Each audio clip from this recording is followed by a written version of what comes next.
전등사에는 오래된 두 그루의 은행나무가 있는데 사람들은 지금까지도 그 나무를 하나는 노승나무, 다른 하나는 동승나무라고 부릅니다. 옛날 조선시대에는 불교에 대한 탄압이 심해 스님들은 나라에 공물을 바쳐야 했고 사역에도 동원되었습니다. 전등사 스님들도 예외가 아니었습니다. 젊은 스님들은 강화성을 쌓는 일에 나가야 했고 노스님들은 절에서 종이를 만들어 나라에 바쳐야 했습니다. 스님들은 그것마저도 수행의 한 과정으로 여기며 묵묵히 받아들였습니다. 그런데 어느 날 관가에서 사람이 찾아와서 전등사에서 바쳐야 할 은행을 작년에 2배인 20가마로 정했다는 것입니다. 문제는 전등사의 은행나무 두 그루에서 아무리 많이 열려도 10가마 남짓밖에 나오지 않는다는 것이라 스님들은 걱정이었습니다. 한 어린 동승이 노스님에게 물었습니다. 벼슬아치들이 부처님의 도량에 와서 행패를 부릴 때마다 전에는 그들이 불쌍하게 여겨졌지만 이제는 미워진다고 했습니다. 그러자 노스님은 남을 미워하는 마음은 결국 자신을 아끼는 마음에서 생긴다고 일러주며 남을 미워하는 것은 곧 자신을 미워하는 것과 같으니 출가한 사람은 그런 마음을 버리고 자비로 대해야 한다고 가르칩니다. 스님들은 모자라는 은행을 어떻게 마련할지 걱정이었습니다.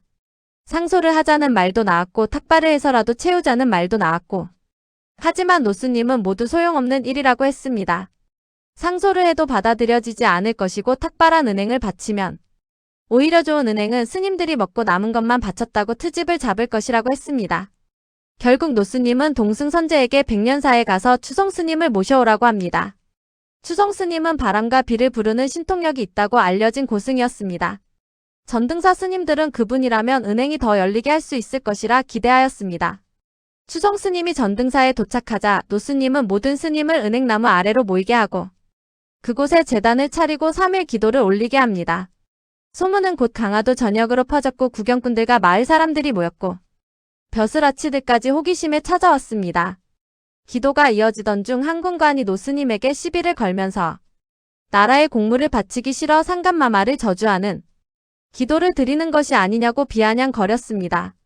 그러나 그 순간 군관은 갑자기 얼굴을 감싸며 쓰러졌고 일어났을 때 한쪽 눈이 부어 보이지 않게 되었습니다. 이 일로 사람들은 더욱 많이 모였습니다. 마침내 3일 기도가 끝날 무렵 목탁과 바라소리, 연불소리가 모두 멎고 깊은 정막 속에서 추성선사의 목소리가 울려 퍼졌습니다. 그는 은행이 많이 열리게 해달라고 빈 것이 아니라 오히려 전등사의 두 그루 은행나무에 앞으로 영원히 열매가 맺지 않게 해달라고 축원해. 스님들은 깜짝 놀랐습니다. 그러나 축원이 끝나자마자 거센 바람이 불고 천둥이 치며 우박과 비가 쏟아졌습니다. 잘 익은 은행들이 우수수 떨어졌습니다. 그날 이후 전등사에 대한 관가의 탄압은 사라졌고 두 그루의 은행나무는 다시는 열매를 맺지 않았습니다. 사람들은 그 나무들을 노승나무와 동승나무라 부르며 전등사 스님들의 지혜와 인내 그리고 부당한 탄압을 이겨낸 이야기로 전해오고 있습니다. 감사합니다.